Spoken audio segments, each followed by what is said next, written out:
কুরআনের সুপারিশ ছাড়া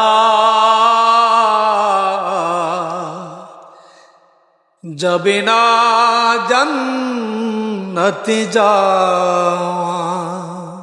কুরআনের অনুমতি ছাড়া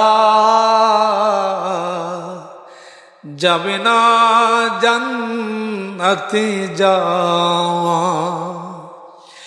ইহকালে মুক্তি পরকালে না যা, কুরআন না মানিলে পাওয়া যাবে না।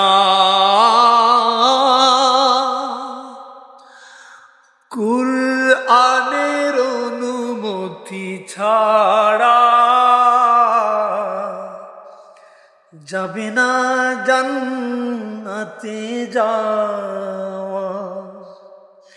কুরআনের অনুমতি ছাড়া যাবে না জান্নাতে যাওয়া।